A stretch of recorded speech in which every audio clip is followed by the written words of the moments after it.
Prime Field. Did Azzi Fudd just auto-lock a 10.0 in her final game at Gampel?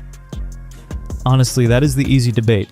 The more interesting one is what this game said about the rest of the rotation.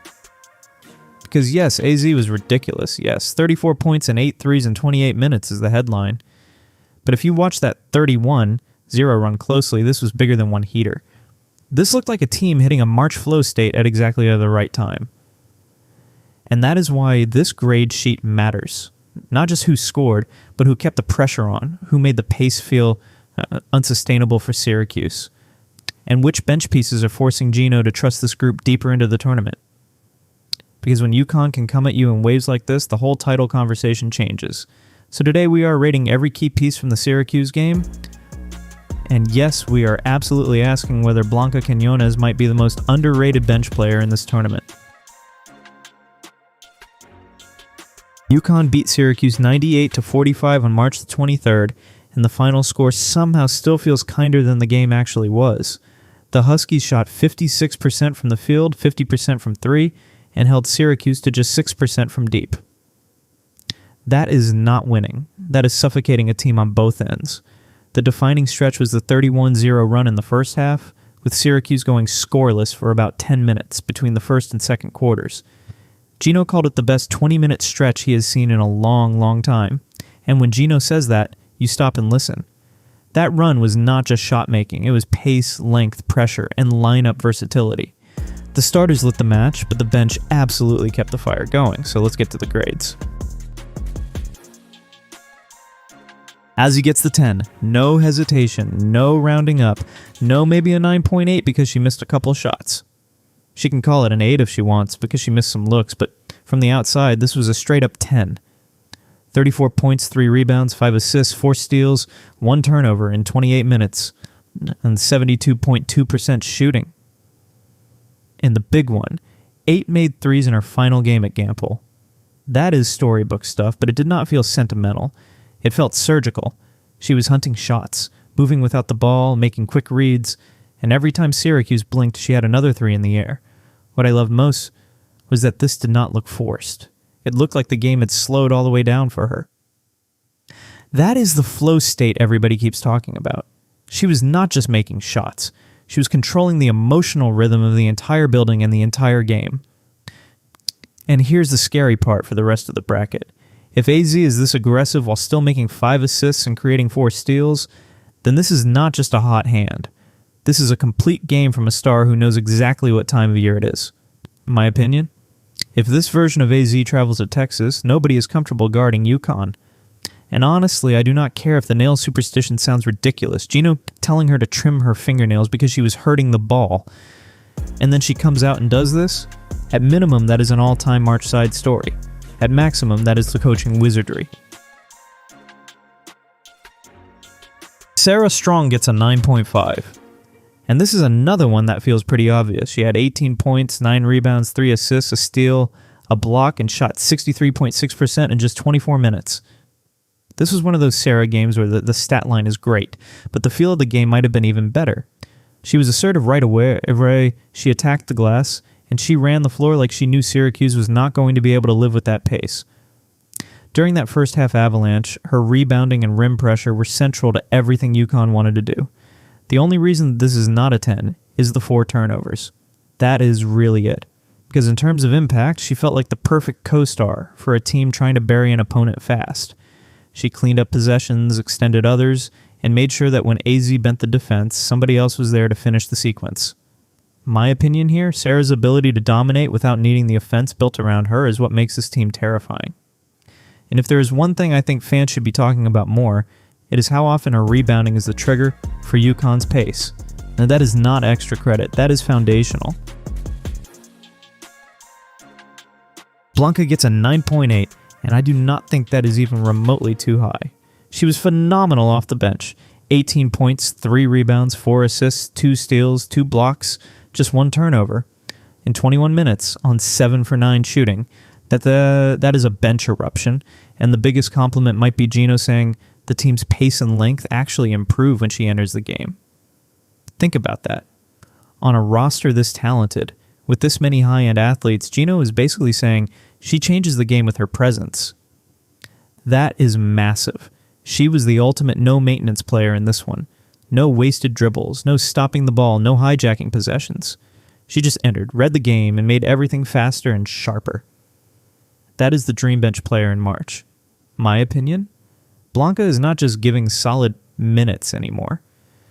She's becoming one of the real pressure points in this rotation because she lets UConn keep the same chaos level when the starters sit. And I will say it straight up. If you're still thinking of her as just a nice bench piece, you are behind. She looked like a major tournament weapon in this game. Is she the most underrated bench player in the NCAA tournament right now? You can absolutely make that case. KKK Arnold gets an 8.5. The box score will not scream at you, but the game absolutely did. She had just 2 points, but also 4 rebounds, 5 assists, 1 steal, 1 turnover, and shot 100%. Because she only took 1 shot and made it. This was classic KK impact. She was the engine in transition, she pushed pace, and she put constant pressure on the ball. When UConn looks like it is playing downhill for 40 minutes, KK is usually one of the biggest reasons why. The 5 assists matter, but the real value is how uncomfortable she made Syracuse just trying to initiate offense. That kind of pressure does not always show up in highlight packages unless you are really watching the game possession to possession. Hardcore fans know, though. She changes tempo. She changes comfort. She changes how quickly a team gets into its sets. My opinion? The one-shot thing does not bother me at all in a game like this because her job was not to chase numbers. Her job was to tilt the floor. She did that. But I do think this is where the comment section gets interesting because the better UConn spacing looks, the more dangerous KK becomes, if she can stay even mildly aggressive as a scorer. Ashlin Shade gets a 7.5. This is one of those grades where the shot was rough, but the full game was not. She had 6 points, 5 rebounds, 4 assists, 3 steals, 2 turnovers in 26 minutes, but shot just 27.3%, and went 3 for 11 from the field. So yes, the scoring efficiency was clearly off. No need to sugarcoat it, but this is exactly why I am not dropping her lower. She still impacted the game in multiple ways. 4 assists, 3 steals, 5 rebounds. She stayed active, defended, and helped keep possessions alive even when the jumper was not cooperating. And that matters in March because not every game is going to feel easy. The players who can still influence winning on an off-shooting night are the ones who survive deep in the tournament. My opinion? I actually came away encouraged by this game from Ashlin, not because she shot it well, obviously, but because she did not disappear when she did not shoot it well. That is growth. The debate is whether she has earned even more leash because of those secondary contributions, or whether UConn's depth now means every cold stretch becomes a quick hook situation. Sarah Williams gets a 9.0, and this is the classic example of a box score not fully capturing the night. She had just 2 points, but 6 rebounds, 4 assists, 1 steal, 1 turnover, and shot 50% in 20 minutes. But the bigger story was the defensive assignment. Azzi called her the defensive MVP, and that says a lot. She took pride in shutting down Syracuse's top scorer and limiting touches. When a player becomes the focal point of a defensive game plan and then gets erased from rhythm, that is impact. And I also want to shout out the 4 assists. That is sneaky value from a big. Defend, rebound, move the ball, and never need the offense to revolve around you. That is winning basketball. My opinion? Sarah might end up being one of those players whose value keeps rising the deeper UConn goes, because tournament games eventually get more physical and more matchup specific. A player who can take on tough defensive jobs and still connect the offense is going to matter a lot. Kayleigh Heckel gets an 8.8, and she absolutely deserves it. 9 points, 2 rebounds, 1 assist, 1 steal, 0 turnovers in 17 minutes on 60% shooting. That is exactly the kind of bench burst that changes the feel of a tournament game. She gave instant energy and helped UConn shake the cobwebs, which is such a perfect phrase for this performance.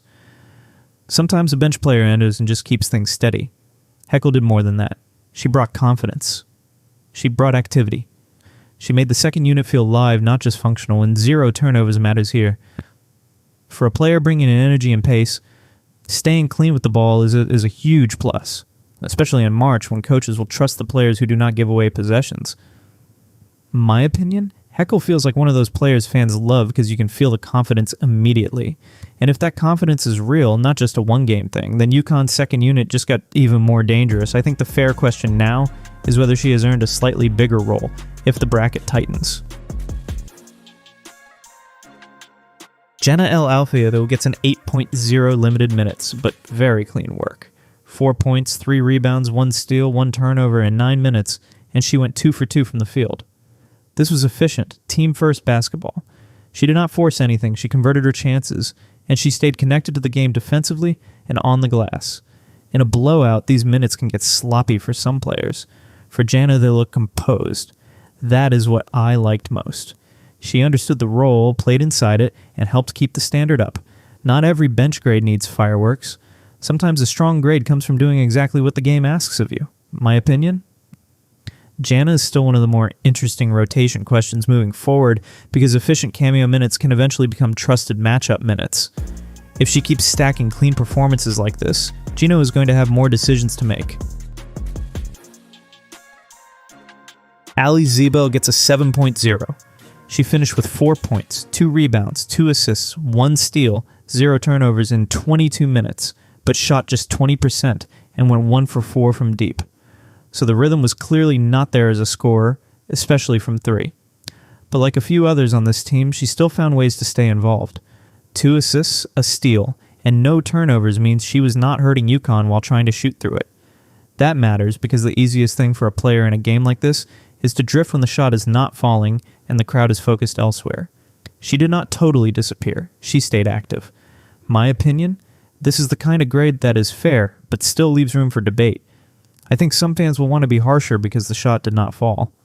I am not there yet because the overall activity was still useful, but yes, if she starts knocking those looks down consistently, the rotation conversation changes fast. Caroline Ducharme gets an 8.0, but this is a different kind of grade. She had 0 points, 1 rebound, 1 turnover, and played 5 minutes. So this is not about production. This is about narrative, chemistry, and what the moment meant.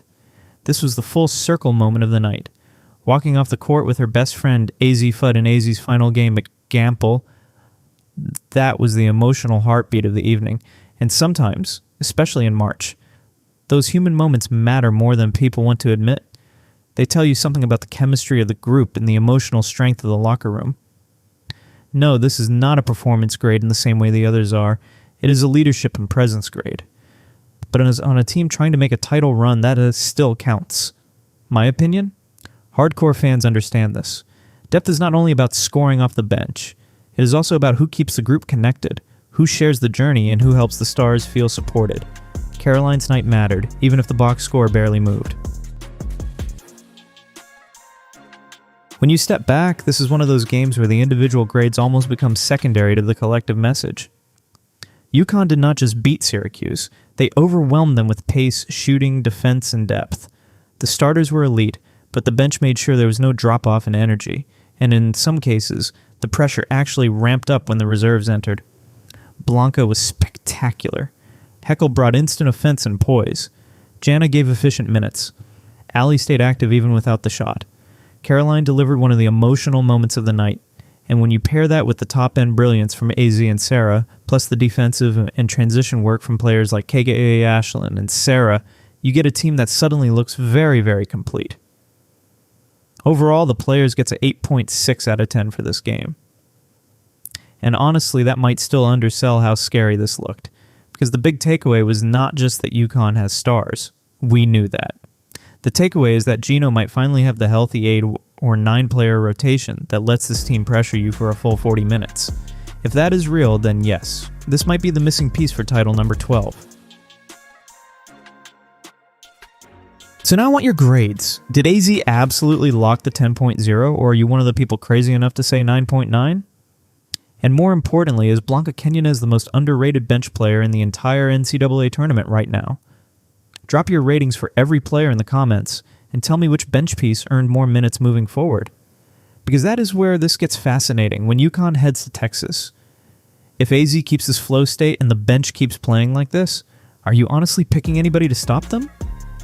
If you enjoyed the breakdown, hit subscribe. and we'll be right back here for the next grade sheet.